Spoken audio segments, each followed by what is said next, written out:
First of all, I want to say thanks to the organizers to make this talk possible and for this nice venue. Today and yesterday there were a lot of talks about state-of-the-art approaches, about huge models, and some of them were about applying them into real world. So this talk will be practical, down to the earth, about one of the cases of anti-fraud where we found the usage for face detection, face recognition. I'll describe the current approaches to it. I'll describe our case, our challenges, some fun error cases, and what was the result. At first, a couple of words about me. By education, I am economist. Then I worked for several years in ERP consulting. I understand too that I liked working with the data, but not with consulting, so I switched to data science, and I worked in data science for 7 years. I worked on a variety of projects, from medical chatbots to computer vision. And at Careem, I worked in an anti-fraud department, then on the LM chatbots, then on recommendation systems. So I have a variety of experience, and I like applying the current approaches to real world and seeing the differences between theory and practice. And what will be next? Well, we'll see in the career. So, a couple of words about the company. Careem is one of the largest companies in the Middle East. It started as ride-hailing, and now it's super up. So it has ride-hailing, delivery of groceries, delivery of the food, money sending. Some time ago it got an investment, and it's growing. But as it happens with any large company, money attracts fraudsters because they like the money and they try to take it away. And this specific type of fraud is about captains. So captains are the people who drive taxis, who deliver groceries, who perform other services. At some point, we noticed that fraudsters create multiple accounts for the same captains with the same photos to perform fraud. It can be manipulation of supply and demand. It can be just manipulating the bonuses. It can be avoiding the blocks. I can give an example. There was a campaign, a promotion. Join Careem, perform one delivery, get some bonus. And fraudsters created multiple accounts purely for one delivery, getting the bonus and throwing away this account. So clearly an abuse. We need to do something about it. In theory, this should be stopped at the registration. So the person is being registered, we notice it's the same, we don't allow it. But some countries don't have very strict checks, and more than that, sometimes we saw cases when a person uploads passport and modifies the ID in Photoshop. So it's clearly modified in Photoshop, but in some countries it's difficult to verify if it's true or not, so nothing can be done about it directly. As a result, we decided to try taking the photos and using face recognition to check them and find these cases. For those who don't know, face recognition is a task of checking if the photo or a video frame belongs to a person in our database. Usually it has two steps. First, we take photos, we detect the faces, and then we match these faces to the existing database of these faces.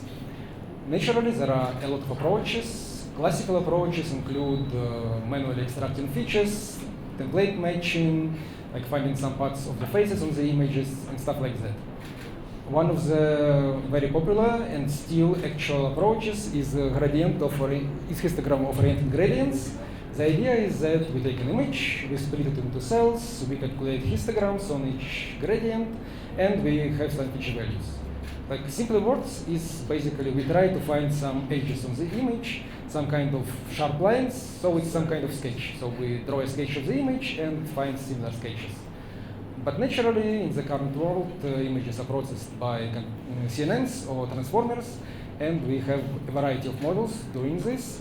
Like one of the examples is retina face, where we have multitask learning at the face in different resolutions. And so it's very good for detecting people in real world when we have different lighting, different angles, like a driver drives a taxi in the morning, in the evening, looks in different ways, and it can detect him. And currently in the papers with code, this is the first place, the ghost face nets. They use some called ghost models, which is a series of linear transformations, and they extract feature maps in different steps and congregate them. And this was the first version. The second version added attention for long-term dependencies.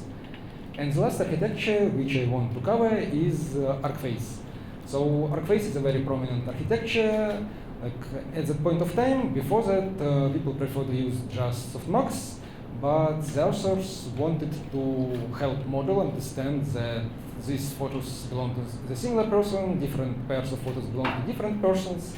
So they introduce additive merging loss and add it to the basically to logits before softmax. In simpler words, basically we have three-dimensional space and we push the vectors of the same person in closer, vectors of different persons in different directions. So this is an example of metric learning. So before that, contrastive learning more widely used. We had just pairs of photos and use them for optimizing the model. Metric learning is about using triplets. So we have an anchor image, a positive example, and a negative example. And we try using it. And metric learning is more prevalent right now. That was theory. Yeah. Now let's go to the practice. I drew this diagram just to contrast the difference between complex architectures in the papers and what usually happens in industry. So first we take one of the models or train our own. We use it to detect faces, we extract embeddings from faces, then we somehow compare them and find some measure of similarity. Then we decide when to set the threshold, we decide if the images are similar enough or not. And this is still not the end, because the models don't know the real business, the real world, and often it's necessary to introduce some business rules, because otherwise the models may be correct in theory, but in practice they may be not correct, and we will show some examples of it. Any project starts with data. We had around 3 million of photos in our dataset, which was available. So next step was using the model. We had two choices. First, we could take these 3 million of images, we could label all of them, we could train our model. Or we could just take something already and pre-trained. Considering this was an experiment, we opted for a second approach. So we tried a variety of libraries and decided to stop at face recognition, which is the name is a bit obvious. It has a state-of-the-art model, the LEAP, which is on the aforementioned benchmark labeled faces in the wild. It has more than 99% accuracy, so for any business, it's more or less good. So just to demonstrate how it works, we take a photo, we extract faces, and then we can do something with these faces. Okay, we extracted embeddings. What next? Next, we need to store and compare them. There were basically two stages of the project when we experiment with some samples of data, like 10,000 of images, and then we moved to full dataset. So when we worked with small samples of images, as Karpatis said, you don't need very sophisticated things. You can just take an array and calculate every possible similarity between the images. But when they have a large data set, it's much more complicated. So imagine if you have 3 million of images, basically you have several trillions of comparisons. So doing brute force search isn't feasible. Calculating just similarity by multiplying matrices would require too much memory. This means we would have to use some specialized approaches. And there are some vector databases, there are some other approaches for working with vectors, and we opted to using FAIS. FAIS is a library developed by Facebook, specifically for similarity search on large datasets. And the idea is that it has several approaches for indexing the vectors. The one with what I already mentioned, we basically do brute force search, we keep everything as it is. It's precise, but very slow. Another approach is to use clustering. So we take all the images, we cluster them, and perform search within the clusters. Obviously, this is faster, but the performance depends on the quality of clustering, and clustering is a complicated thing, and it's difficult to interpret. Another approach would be to using graphs. So neighbors are connected by vertices, and we can have fast traversal, but this requires much more memory. And another approach is to use quantization. So we have the full vector, we quantize them, we have lower dimensionality. This works much faster and requires less memory, but we have a lot of precision. And this is one of the benchmarks for many similarity search algorithms. And face has several indexing approaches, and one of them is represented by the pink line. You could say that it's not the best, so why use it? The thing is, this benchmarking is for CPU, and when you use GPU, you can get at least 5 or even 10 times speed up. Yeah, and so, for example, we couldn't take just the most similar photo. We had to extract at least 5 most similar photos because there are multiple fraud cases. And when we used face CPU, it took around half a day. When we used it on GPU, it took 1 hour. And so one could ask, yeah, there are a lot of databases like Quadrant and many others, but for an experiment, you don't need to over-engineer, so we just took face GPU, we used it to find most similar embeddings. Okay, so it was first part. Next is like some technical challenges. First, some of them were purely simple things, like by not correct image format, something broken, or empty images. Another was very common for any face detection task. When you have bad lighting, very small faces, you have noisy backgrounds and many other issues. So there are multiple approaches to it. We tried to manually change the lighting when we detected it's not good enough. We tried to resize the images and many other things, but in the end we opted for upsampling. So we upsample images and they are good enough for our purposes. Next, we have these pairs of images. Just for fun, I decided to run a connected components algorithm. So the idea is that we have pairs of images, we can find clusters of similar cases. And it was quite interesting. So we had 2 insights. First was purely for interest. So we can see that in some cases there are a lot of interconnected photos when people create a lot of accounts, very similar. On the other hand, there are cases when there are like triplets or pairs of photos and they are connected to each other slowly. So it was fun, but not actionable. But the next thing was, I would say, unique. So I noticed there are some clusters of hundreds of similar photos. And this was very disturbing. So either the fraudsters create too many accounts or there is some issue. The thing was this. So it's a Pakistan office. So people sit in the same place and just there is a nice portrait on the wall. So like it's very nice for a legacy of this portrait, so it will be remembered for a long time. But for models, it's not very nice. So we like tried different things. In the end, we just detected all faces in the image and we took the largest one. So obviously, I can't show all of the examples because of legal issues, but I can just give some examples of what we saw.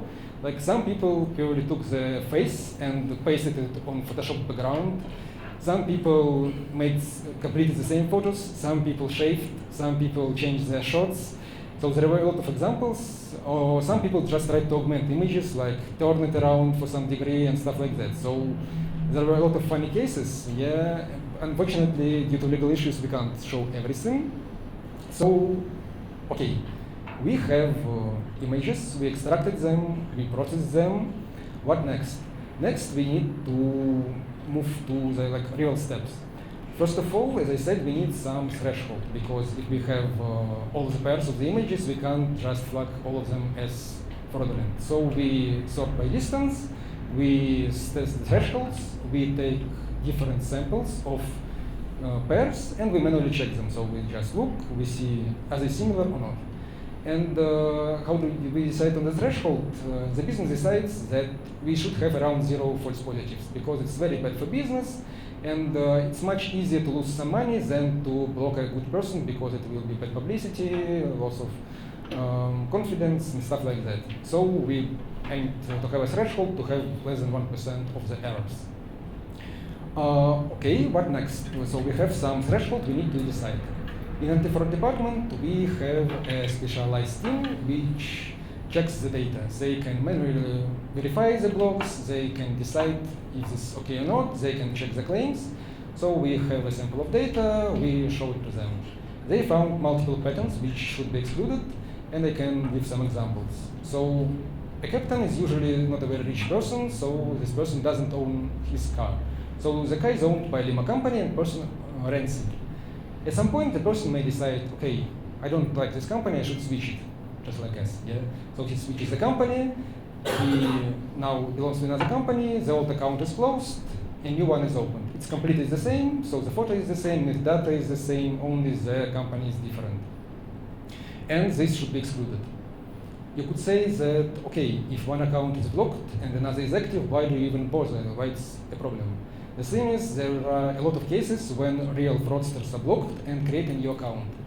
One of the most prominent cases is that, which I remembered, a person is blocked with a reason, inappropriate behavior, complaints from customer. The person is blocked, the same person creates a new account. After 2 weeks, he is blocked with the same reason. In a week, he again creates the same account. Now he's blocked with a comment, don't unblock this person. In 2 weeks, there is a new account with the same photo. So if we had a system which could have flagged this at registration, we would have solved it, yeah? But if we didn't have it, so our solution was necessary.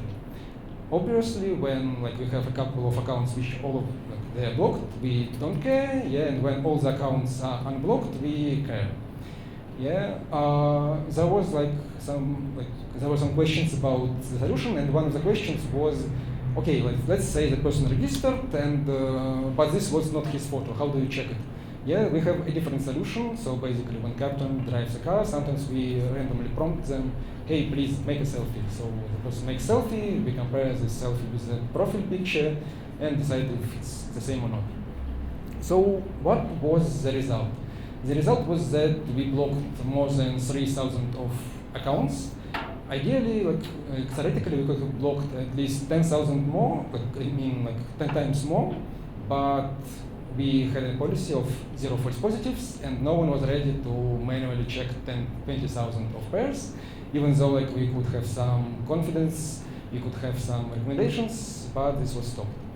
So while this was a one-time project, it basically proved that it's feasible, and after half a year, the company had a new system which had stricter checks, and it also had some kind of face recognition for the accounts. So you could say that this project inspired a better system in the end. Yeah, and so this is the end of the talk. Yeah, so I talked about the approaches to face recognition, how we applied it to anti-fraud, what were the real challenges, and what were some interesting issues. Thank you for your attention. I can answer any questions. Yeah, first of all, thank you for your presentation. I have several questions. Yeah, so first of all, do you use other data also for blocking accounts? For example, if people use same IP or same device, for example, from the same device, then you open thousands of accounts. So do you use it in combination with face recognition tool, or just using only face recognition? They use separately, so face recognition is used for faces, but we also have a lot of checks for device ID, for metadata. The problem is that our fraudsters are very sophisticated, so they can fake device ID. So some devices can be you can just factory reset and device ID is new. They can also create new ones. So we tried in-house solutions. We tried some companies which tried to sell us their solutions, but most of them have a very low precision. So we have different ways of blocking duplicate accounts or fake accounts, but device ID is not very reliable right now. And do you use some other statistical methods, for example, spikes in specific locations, fraudsters open many accounts in specific location? Yes. Yeah. If I were to speak about all of our controls, it would take at least 2 more talks. Yeah. So we have So we have several models for suspicious behavior. We have some rules for spikes of activity. We have rules for blocking specific behavior. So yeah, we have such cases and such controls. Okay, thank you. And regarding face recognition, I also have a few questions. Yeah. So first of all, as you said, sometimes fraudsters can use some data documentation in order to bypass the system. For example, they, I don't know, rotate or even usually angles. So the question is, do you use some data documentation in the training process in order to overcome these issues? I don't know, maybe as self-supervised learning with rotation or other data, let's say, corruption in order to have a better model. In this case, as I said, we didn't train the model. Yeah, because it would be too expensive, and also like in some countries it's very difficult for the legal reasons to use photos of the people. But like I used in some cases like rules for checking if the photo is, for example, has some angle and then turn it back. Yeah, so basically you just use the right cues on the right before. Yeah. Yeah. And also you said like you are aiming to reach like 0 false positives. So you said like you don't block just directly all the block accounts you will send for review, right? Like, yeah, I would say like that at some point of time we had like more lax business requirements. At that point when we use this, they were very strict. So we either were very, very sure in the fraud cases or we manually reviewed it, yes. Yeah, thank you. I'm also just curious like what other contexts that you face try to overcome your system. Because I will say that Pakistan case, like that there was a picture on the background that kind of confuse your system, and also that you have kinds of people who just try to, I don't know, use other, like deliberately use picture of faces to your system. Well, we didn't speak about the system until it already worked and blocked the people, so like they didn't know beforehand. But I can give one example of people trying to avoid the system. So like imagine that we have a rule, like it's very basic rule, which doesn't exist in the system, but for example, a person maybe has a certain age. Like it's not like we don't use age directly, but for example, that the person has age of 30. But we introduce this rule, it starts blocking people, it's working, it's great. After around 1 week, fraudsters realize it, and now the accounts committing fraud have 31 age. So reverse engineering is very common in industry. And this, and if we were like, if the people were to realize that we have the face recognition system, then yeah, we would have to work with anti-spoofing. And the last two questions, sorry for taking the question.